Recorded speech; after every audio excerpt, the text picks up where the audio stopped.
My Life in Berlin, A Journey of Self-Discovery. Chapter 1. Introducing myself. My name is Emma Fisher. I'm 27 years old, and I live in Berlin, Germany. I'm fairly tall, with long, wavy blonde hair and green eyes. My days usually start early because I work as a graphic designer for a well-known magazine. It's a job I've always dreamed of, but getting here wasn't easy. Chapter 2. My Morning Routine. Every morning, I wake up at 6:30 a.m. The first thing I do is reach for my phone to turn off the alarm. I take a deep breath, stretch, and then get out of bed. My bedroom is small but cozy with soft white bedding and a few plants on the windowsill. The morning light in Berlin is beautiful, especially in the spring when the sun starts to rise earlier. I head straight to the bathroom to start my skincare routine. My skin is sensitive, so I've carefully chosen products that work best for me. I begin by washing my face with a gentle cleanser that has a mild, soothing scent. Then, I apply a hydrating toner that leaves my skin feeling fresh. After that, I use a serum packed with vitamins to keep my skin glowing. Finally, I apply a light moisturizer to lock in all the moisture. Next, I move on to makeup. I like to keep it simple and natural. I start with a tinted moisturizer, which gives me just enough coverage without feeling heavy. Then, I apply a bit of concealer under my eyes to brighten up my face, a touch of blush on my cheeks, some mascara to open up my eyes, and a soft pink lipstick complete my look. It's quick and makes me feel confident for the day ahead. Chapter 3. Breakfast and Preparing for Work. After I'm ready, I head to the kitchen to make breakfast. Cooking is something I enjoy, even when it's something as simple as breakfast. Today, I decide to make avocado toast with a poached egg on top. I love the way the creamy avocado mixes with the soft, runny yolk of the egg. I sprinkle some salt, pepper, and a bit of chili flakes for a little kick. With a cup of freshly brewed coffee, my breakfast is complete. While I eat, I like to review my plans for the day. I'm working on a new design project at the magazine, and there's a lot to do, but I try not to let the stress get to me. Instead, I focus on the excitement of creating something new and the satisfaction that comes with finishing a project. Chapter 4. A Day at Work. Work is a big part of my life, but it's not without its challenges. I face many failures along the way. When I first started in the design industry, I struggled with rejection. I would submit my ideas only to have them turned down. It was hard not to take it personally, but I learned to see these moments as opportunities to grow. Over time, I've become better at handling criticism, and now I use it to improve my work. At the office, I'm surrounded by a team of talented people. We brainstorm ideas, sketch out designs, and work together to create something that resonates with our audience. Some days are harder than others, especially when deadlines are tight, but I've learned to stay calm and focused. Chapter 5. Love, Friends, and Finding Myself. Outside of work, my life is filled with ups and downs. I've had my share of heartbreaks, including a relationship that ended just last year. My boyfriend Max and I had been together for 3 years. We shared many happy moments, celebrating birthdays, going on trips, and just enjoying each other's company. But over time, we realized we wanted different things in life. It was hard to let go, but I knew it was the right decision for both of us. After the breakup, I spend a lot of time with my friends. They've been my rock through everything. We often meet up at a cozy cafe near my apartment, where we talk for hours over coffee and pastries. They've helped me see that it's okay to take time for myself and focus on what makes me happy. Chapter 6. The Challenges of Berlin Life. Living in Berlin has its challenges. It's a city full of opportunities, but it can also be a lonely place, especially when you're trying to find your path. The society here can be judgmental at times, and I've had to deal with people who doubt my abilities or criticize my choices. But I've learned that what matters most is how I see myself, not what others think of me. Self-love has become a big part of my life. I've started to embrace who I am, flaws and all.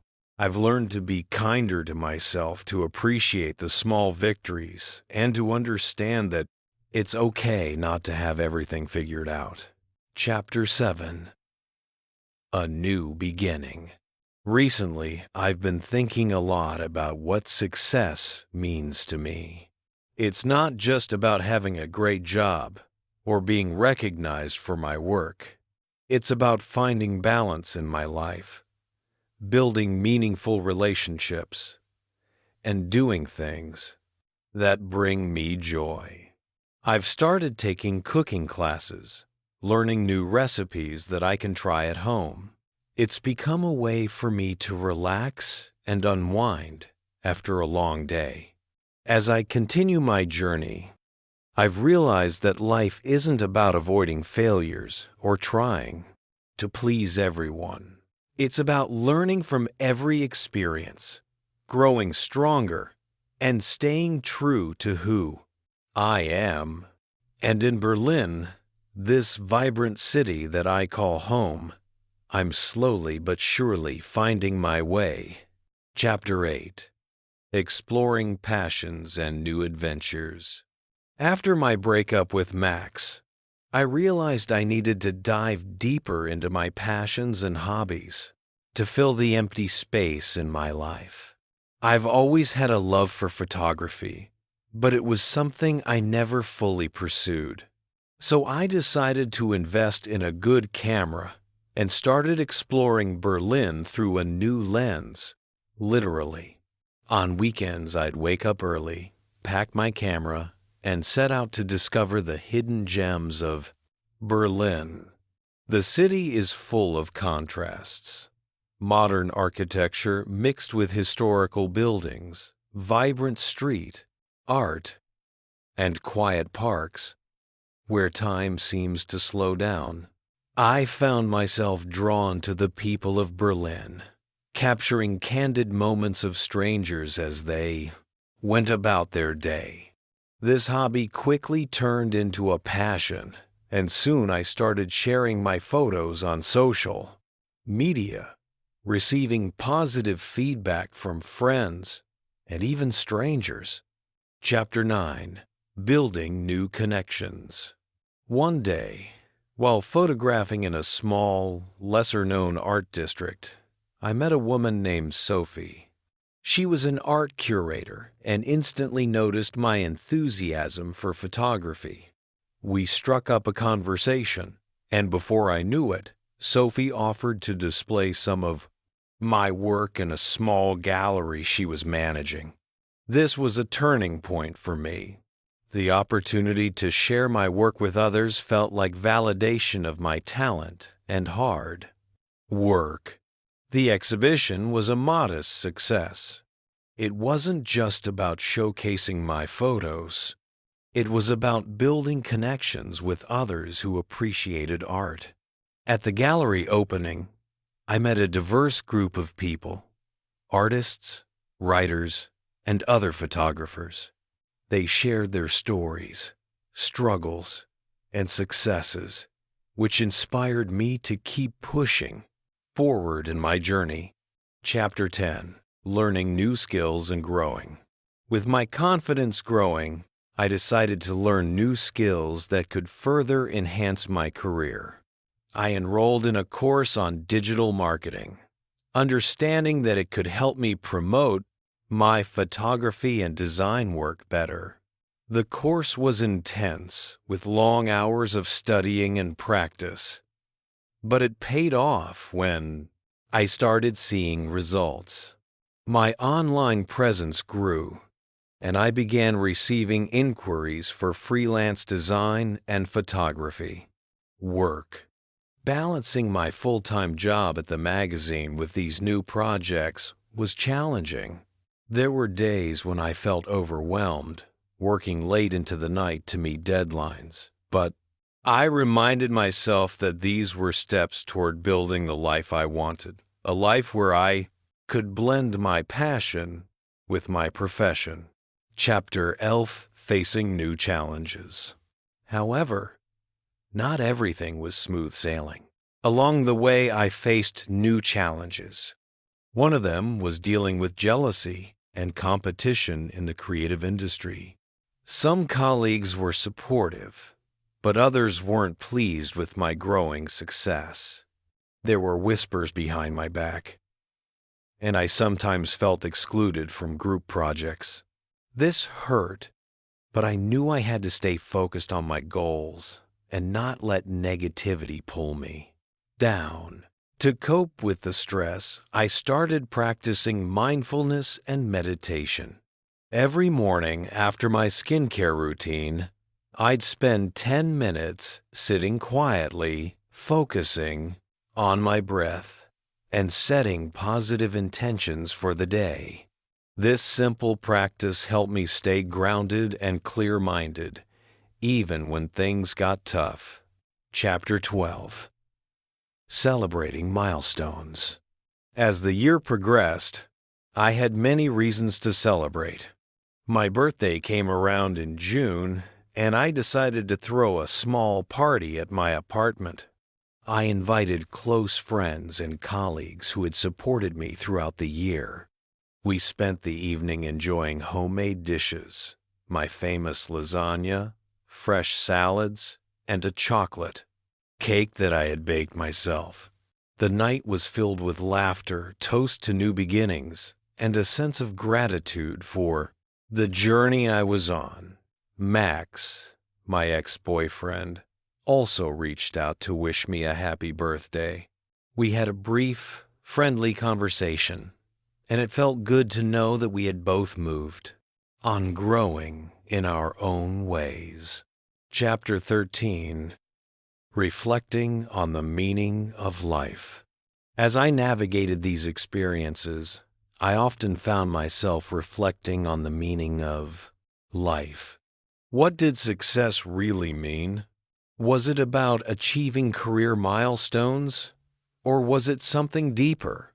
For me, success started to feel more about the relationships I built, the love I gave and received, and the fulfillment I found in doing what I loved. I realized that life wasn't about reaching a destination, but about enjoying the journey and learning from every experience. This realization helped me deal with toxic people and situations better. I stopped seeking validation from those who didn't genuinely support me. Instead, I focused on surrounding myself with people who uplifted me and shared my vision for a fulfilling life. Chapter 14. Final thoughts. My journey in Berlin has been one of self-discovery, growth, and embracing life's uncertainties. I faced challenges, celebrated successes, and learned that the most important relationship I have is with myself. As I continue to build my career, deepen my passions, and navigate the complexities of life, I do so with a sense of confidence and a heart full of hope. This is just the beginning of my story. There's so much more to explore, learn, and experience, and I'm ready for whatever comes next. This expanded narrative explores various aspects of Emma's life, weaving in new experiences, challenges, and reflections. It's designed to be engaging and detailed, making it suitable for listening practice. For English beginners,